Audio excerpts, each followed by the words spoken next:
अस्सलामुअलैकुम तलबा व तालिबात। 9वीं जमात में हिस्सा नज़म 5वां नज़म तिलक की मौत पर। तो आप सब ने देखा कि पहला जो हम्द है, दूसरा दाता दे दे ज्ञान, ये दो हम कंप्लीट कर चुके हैं। इसके सवालात और जवाबात भी हो चुके हैं, इस पर मैंने वीडियो बना दिया है। फिर तीसरा नज़म बारिश की मजम्मत और चौथा मेरा सफ़र, ये दोनों हज़फ किया गया है। तो ये हम नहीं पढ़ेंगे, आपको ये नहीं पढ़ना है, ये एग्ज़ाम में नहीं पूछा जाएगा। उसके बाद 5वां सबक हम आते हैं। आज क्या पढ़ेंगे? तिलक की मौत पर, जिसके शायर कौन है? पंडित बिरज नारायण चकबस्त। तो देखते हैं पहली बात कि मरसिया ऐसी नज़्म को कहते हैं जिसमें किसी की मौत पर मरने वाले की खूबियाँ बयान करके रंजो गम का इजहार किया जाता है।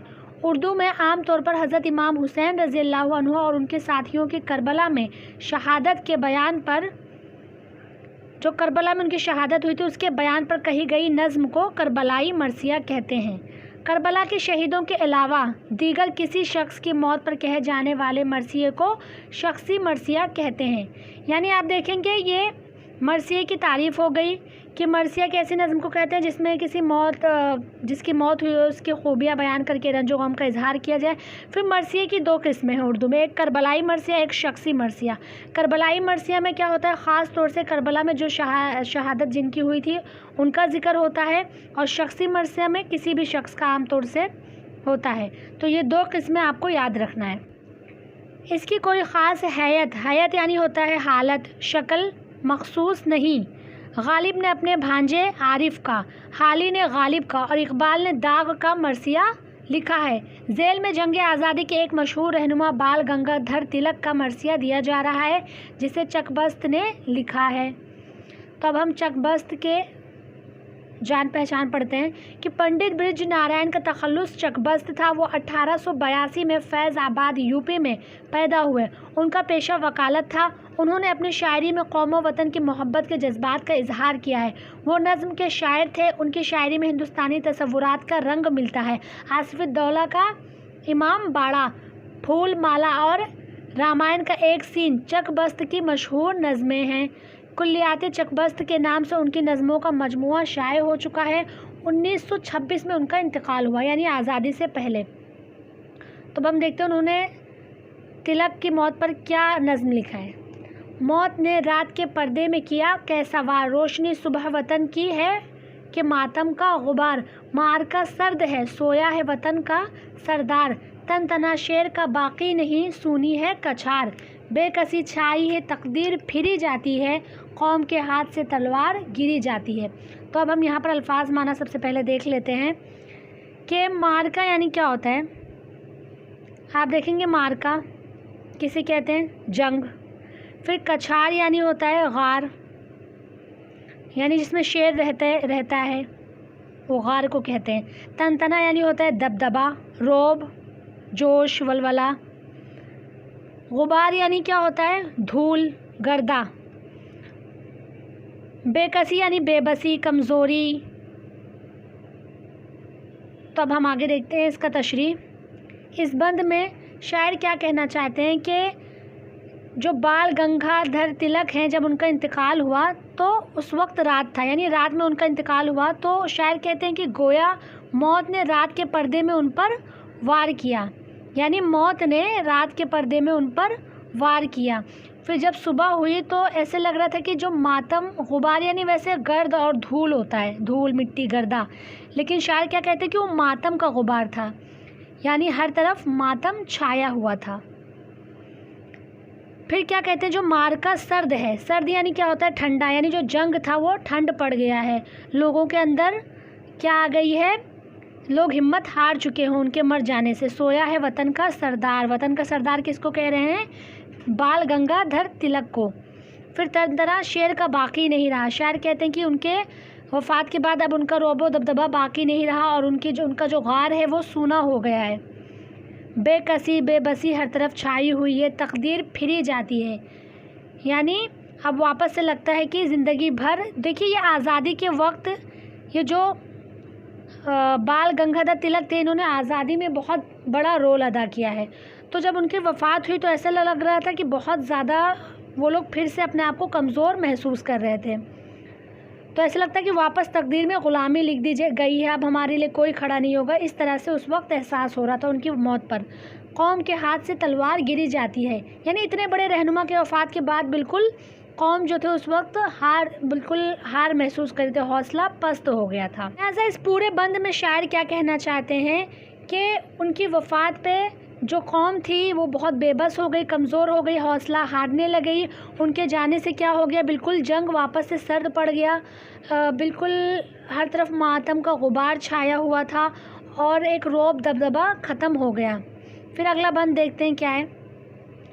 उड़ गया दौलत नामूस वतन का वारिस, कौम मरहूम के एजाज़ कहन का वारिस, जा निसार अज़ली शेर दकिन का वारिस, पेशवाओं के गरजते हुए रन का वारिस, थी समाई हुई पूना की बहार आँखों में, आखिरी दौर का बाकी था खुमार आँखों में। तो अब देखते हैं नामूस यानी क्या होता है, इज़्ज़त। दौलत नामूस यानी इज़्ज़त, इज़्ज़त वाली दौलत।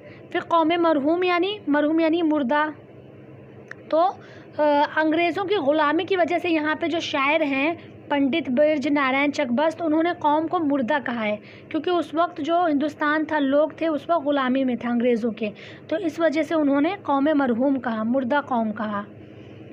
फिर एजाज़ कहन यानी क्या होता है, पुरानी अज़मत। जान निसार यानी जान कुर्बान करना। अज़ली यानी क्या होता है, शुरू से, अज़ल से, एकदम स्टार्टिंग से, जब कुछ नहीं था उसको कहते हैं अज़ल, तो उससे बना है अज़ली।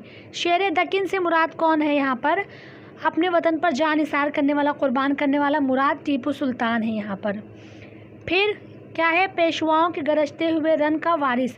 तो रन क्या होता है, जंग, रन यानी।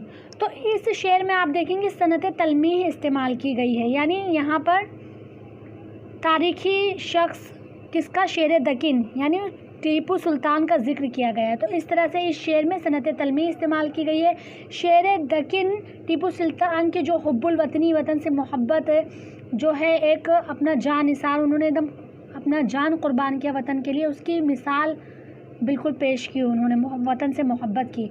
तो वो जो अंग्रेज़ों के बहुत सख्त मुखालिफिन थे, हमेशा वो अंग्रेज़ों के ख़िलाफ़ थे और वतन की आज़ादी के लिए हमेशा तैयार रहते थे। तो उसी तरह जो पूना के पेशवा थे, यहाँ आप देखेंगे पूना के जो पेशवा थे उस वक्त, तो वो भी बहुत बहादुर थे, वो भी अंग्रेज़ों के हमेशा ख़िलाफ़ रहे, अंग्रेज़ों को भगाना चाहते थे अपने मुल्क से। तो इसीलिए शायर ने जो है उन्होंने तिलक की मिसाल, यानी तिलक भी जो थे बहुत बहादुर थे, अंग्रेज़ों के सख्त ख़िलाफ़ थे, अपने वतन को अंग्रेज़ों से आज़ादी दिलाना चाहते थे, हमेशा लोगों को आज़ादी के लिए तैयार करते थे। तो इसीलिए उनका भी मिशन वही था, आज़ादी पाना, ग़ुलामों से, ग़ुलामी से निकलना, अंग्रेज़ों की ग़ुलामी से छुटकारा पाना। तो इसलिए उनकी मिसाल किससे दी गई है, शेर दकिन टीपू सुल्तान से और पूना के पेशवाओं से। यानी जिस तरह इनका मकसद आज़ादी हासिल करना था, उसी तरह जो बाल गंगाधर तिलक, तो उनका मकसद भी क्या था, आज़ादी हासिल करना। इसलिए जो शायर हैं चकबस्त, उन्होंने इनकी मिसाल यानी तिलक की मिसाल किससे दी है, शेर दकिन से और पूना के पेशवाओं से। अगले बंद में चलते हैं। मौत महाराष्ट्र की थी या तेरे मरने की खबर, मुर्दनी छा गई इंसान तो क्या पत्थर पर, पत्तियां झुक गई, मुरझा गए सहरा के शजर, रह गए जोश में बहते हुए दरिया थम कर, सर्द व शादाब हवा रुक गई कहसारों में, रोशनी घट गई दो चार घड़ी तारों में। महाराष्ट्र यानी क्या, यहाँ पे महाराष्ट्र, हमारा महाराष्ट्र आज बदल गया है, टे के आगे रे लग गया है ना, जैसे पहले बम्बई था अब मुंबई हो गया, उसी तरह महाराष्ट्र हो गया है। तो देखिए इस बंद में जो शायर हैं चकबस्त, वो क्या कहते हैं तिलक के बारे में कि उनके एक के मरने से, यानी वो इतने बहादुर, इतने बुलंद हौसला वाले थे, इतना सख्त मुखालिफिन थे अंग्रेज़ों के, कि उनके एक के मरने से ऐसे लग रहा था कि पूरे महाराष्ट्र की मौत हो गई है। मुर्दनी छा गई, मुर्दनी यानी क्या होता है, मौत होता है, मौत का आसार, यानी हर तरफ मौत छा गया था। इंसान तो क्या पत्थर पर, यानी इंसान भी और पत्थर पर भी। तो देखिए किसी के भी चले जाने से ना पत्तियां झुकती हैं, ना मुरझाते हैं, ना सहरा शजर वो होते हैं, और ना ही बहते हुए दरिया थमते हैं, ना ही ठंड हवाएं रुकती हैं, ना पहाड़ों को कुछ होता है और ना ही चांद तारों में कोई रोशनी घटती है। लेकिन आम तौर से इंसान जिससे मोहब्बत अक़ीदत रखता है, तो जब उसके चले जाने पर इंसान को क्या एहसास होता है कि जैसे सारी चीज़ें रुक गई हैं। तो जो चकबस्त हैं, पंडित बिरजू नारायण चकबस्त, उन्हें तिलक से बहुत मोहब्बत और हमदर्दी थी, इसीलिए उनको भी क्या लगता है, एक गम में, उनसे मोहब्बत में उनको इतना एहसास है, इतना गम है, इतनी तकलीफ़ है कि उनको भी यही लगता है कि सारी पत्तियां झुक गई हैं, मुरझा गए हैं, दरिया थम गए हैं, और सर शब्दों शादाब जो हवा है पहाड़ों में वो रुक गई हैं। लेकिन ऐसा नहीं होता। तो इस तरह के शेर को क्या कहते हैं, इसमें कौन सी सनत इस्तेमाल की गई है, सनत मुबालगा इस्तेमाल किया गया है। अब अगले बंद में चलते हैं। था निगहबान वतन दबदबाए आम तेरा, ना डिगे पाँव ये था कौम को पैगाम तेरा। दिल रकीबों के लरसते थे ये था काम तेरा, नींद से चौंक पड़े सुन लिया जो नाम तेरा। आगे, याद करके तुझे मजलूम वतन रोएंगे, बंदे रस्म जफ़ा चैन से अब सोएंगे। निगहबान यानी क्या होता है, मुहाफिज, रखवाला, यानी वो क्या थे, तिलक वतन के निगहबान थे, मुहाफिज थे, रखवाले थे, और उनका दबदबा यानी रौब उनका आम था, हर तरफ लोग उनसे डरते थे। ना डिगे पाँव, डिगे यानी क्या होता है, लड़खड़ाना, यानी उनका पैगाम क्या था, कौम के नाम, तिलक का पैगाम कौम के नाम था कि पाँव ना लड़खड़ाने पाएँ। दिल रकीबों के लरसते थे, रकीब यानी क्या होता है, दुश्मन, ये रफ़ीक की ज़िद है, रफ़ीक यानी दोस्त, रकीब यानी दुश्मन। तो जो दुश्मनों के दिल थे वो लरसते थे यानी कांपते थे। नींद से चौंक पड़े सुन जो लिया नाम तेरा, यानी जो दुश्मन थे वो नींद से चौंक पड़ते थे, इतने बहादुर थे तिलक। फिर आगे क्या है कि याद करके तुझे मजलूम वतन रोएंगे, यानी जो मजलूम यानी जिस पे जुल्म हुआ हो, ये मफूल है, जिस पे काम हुआ है वो मफूल हो गया, यानी मजलूम क्या है, मफूल। तो क्या कहते हैं पंडित के, याद करके तुझे मजलूम वतन रोएंगे, तुझे यानी तिलक को याद करके जो वतन के मजलूम लोग हैं, ग़ुलाम लोग हैं, वो रोएंगे। बंदे रस्म जफ़ा चैन से अब सोएंगे, यानी तिलक की वफ़ात पर जो दुश्मन हैं वो अब चैन से सोएंगे। आगे, औज हिम्मत पे रहा तेरी वफ़ा का खुर्शीद, मौत के खौफ पे गालिब रही खिदमत की उम्मीद। बन गया कैद का फरमा भी राहत की नवेद, हुए तारीके ज़िंदा में तेरे बाल सफ़ेद। फिर रहा है मेरी नज़रों में सरापा तेरा, आह वो कैद सितम और बुढ़ापा तेरा। औज यानी क्या होता है, ऊंचाई, औज हिम्मत पे रहा तेरी वफ़ा का खुर्शीद, खुर्शीद यानी होता सूरज, आफताब, यानी जो उनकी हिम्मत थी बहुत ही बुलंद थी, सूरज से उसकी मिसाल दी है शायर ने। फिर मौत के खौफ पे गालिब रही खिदमत की उम्मीद, यानी उन्हें मौत का ज़रा भी खौफ नहीं था, डर नहीं था, और जो उनकी उम्मीद थी कि वतन को, देश को ग़ुलामी से बाहर निकालना है, वो गालिब थी, वो कभी भी इस चीज़ को पीछे नहीं छोड़े। फिर क्या, बन गया कैद का फरमा भी राहत की नवेद, नवेद यानी क्या होता है, खुशखबरी। तो शायर क्या कहना चाहते हैं कि जो तिलक थे वो बहुत ही बुज़ुर्ग हो गए थे, लेकिन उसके बावजूद उन्होंने कौम के नौजवानों के दिलों में आज़ादी हासिल करने का एक हौसला जगा रखा था, एक अलाव रोशन किया हुआ था, लोगों को जोश दिला रखा था कि आज़ादी हासिल करनी है। इस वजह से अंग्रेज़ी जो हुकूमत थी उस वक्त, उनको क्या, इनसे बड़ा ख़तरा महसूस हुआ। बूढ़े हो चुके थे फिर भी इनके अंदर इतनी ताकत थी कि अपने बात से, अपने जज्बे से, अपने हौसले से सबके अंदर, कौम के नौजवानों के दिलों में आज़ादी का जज्बा पैदा कर दिया था इन्होंने।